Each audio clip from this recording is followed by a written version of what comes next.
ওই আমি সবাইকে না এই জঙ্গলে ডেকেছিলাম, মিটিং আছে, কেউ তো আসলো না এখনো। কারণটা কি? নাকি আসবে না কেউ?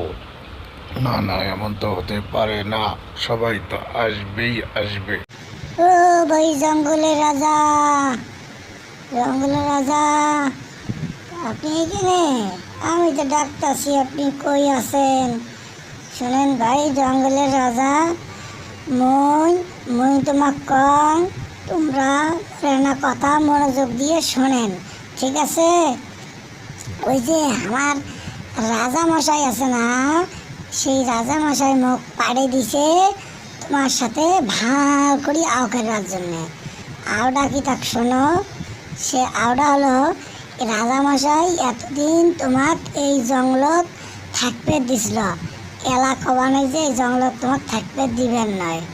কারণ এই জঙ্গলত নাকি একটা বিশাল একটা প্রাসাদ তৈরি করবে, এই প্রাসাদের ভিতরে রাজমহল হবে, এখানে বিচার সালিশি হবে, সব কিছু হবে। তাই ভাই তুমি অন্য কোনো জঙ্গলে তোমার লোকজন পশু পাখি যা আছে সব নিয়ে অন্য জায়গায় চলে যাও, এখানে থাকা যাবে না। যদি তোমরা না যাও তাহলে রাজামশাইয়ের হুকুম, পরবর্তীতে যত পশু পাখি আছে সব গুলি করে মারবে। দেখো ভাই মুই চাং তোমরা এর থেকে সবাই চলে যাও, ঠিক আছে? যাবে তো? ঠিক আছে রাজামশাই লোক, তোমাকে যেহেতু রাজামশাই পাঠাইয়াছে, তাহলে তাহলে আমরা কিছুদিন সময় চাই, সময়টা দিয়ে দেন। আমাদের লোকগুলোকে মিটিং ডেকে অন্য কোনো জঙ্গলে আমরা চলে যাব, কেমন?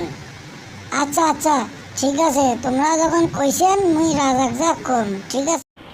শোন শিয়াল, সব পশু পাখিদেরকে এখানে ডেকে নিয়ে আসবি। আমার কোনো কথা কেউ অবাধ্য যেন না করে। সবার সাথে আমার মিটিং আছে, কেমন? বুঝতে পারছস? ঠিক আছে রাজামশাই, আপনার কথাই হবে। আপনার কথা অবাধ্য করবে এমন কারো বুকের পাটা আছে নাকি? রাজামশাই, রাজামশাই, আমি বলছিলাম কি, এখানে ঝড় তুফান হচ্ছে, অতএব আমাদের ওই আগে সেই জায়গায় নিয়ে আমরা মিটিংটা করলে কেমন হয়? ঠিক আছে, তুই যেটা ভালো মনে করিস তাই কর, সবাইকে ওখানেই ডাক, কেমন?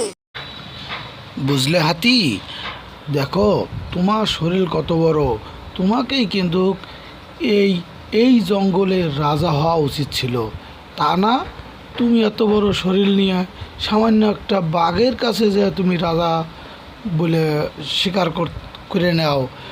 কি আর করা যাবে, চলো দুইজনেই যাই, রাজা মশাই যখন ডাকছে কি আর করব, যাব দেখি কিসের মিটিং হয়। অবশেষে আমরা সবাই রাজার ডাকে সাড়া দিলাম। আর বাকি বাকি বন্ধুরা কোথায় আমাদের? সেটা আমি কি জানি। ওই দেখ, সবগুলা এক এক করে আসতেছে। কিরে ভাই হাতি, তুই তো এত বড় একটা শরীর, তুই যদি বাঘের সুর দিয়ে ধরস তাহলে কি বাঘে তোর সাথে পারে রে? তা না, তুই তুই যা বাঘের কাছে নত স্বীকার করে ওখানে থাকস এবং সব খাওয়া দাওয়া বাঘের আইনে এনে দেস, তাই না? এই শিয়াল, তুই বুঝবি কি? তুই তো খালি খাস আর কুবুদ্ধি নিয়ে চলস, তাই না? দেখো দেখো ভাই হাতি, আমি তো তোমার ভালোর জন্যই বলছি, আর তুমি এইসব কথা বলতেছো কেন? দেখ লেক্রিয়া, তুই যদি আরেকবার বলিস তাহলে তাহলে কিন্তু আমি রাজামশাইকে বলে দেব, ঠিক আছে? আর বলবি না কখনো। ঠিক আছে, তোমার ভালোর জন্য বলছিলাম, তুমি যখন আমার কথা শুনবে না, ওকে বলবো না, তোমার ভালো তুমিই বোঝো, ঠিক আছে? আর কারো ভালো মন্দ তোমার বোঝার দরকার নাই। আচ্ছা চল, ওসব কথা বাদ দিয়ে রাজামশাই ডাকছে, যেতে হবে। হুররে হুয়া কিয়া মজা, বনের রাজা, পাগল বানাইলাম সবাইকে। হুররে হুয়া কিয়া মজা, আয় রে মজা রে।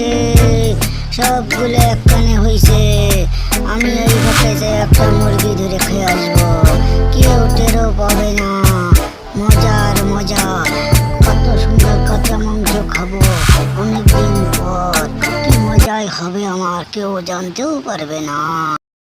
এখন আমি মিটিংয়ে যাবো কিনা আমি তো চিন্তা করতেছি। শিয়াল বলে আমারে খাবে। আমি মিটিংয়ে যাইয়া রাজামশাইয়ের কাছে সব কিছু বলে দেব। দেখি রাজামশাই কি বিচারটা করে। যদি বিচার না করে এই গ্রামে আর থাকবো না। ওই দক্ষিণ ভারতে চলে যায় ওখানে বসবাস করব। কি আর করব। এখনো যারা আমাদের চ্যানেলটাকে সাবস্ক্রাইব করেন নাই তাদের সাথে সবাইকে অনুরোধ রইল আমাদের চ্যানেলটা এখনই সাবস্ক্রাইব, কমেন্টস, লাইক ও শেয়ার করুন। তাহলে আগামীতে আমরা আরো বেশি করে বিনোদন নিয়ে আসতে পারবো। আপনারা যে যা চান তাই উপলক্ষে আমরা আনতে পারবো। ঠিক আছে, আল্লাহ হাফেজ।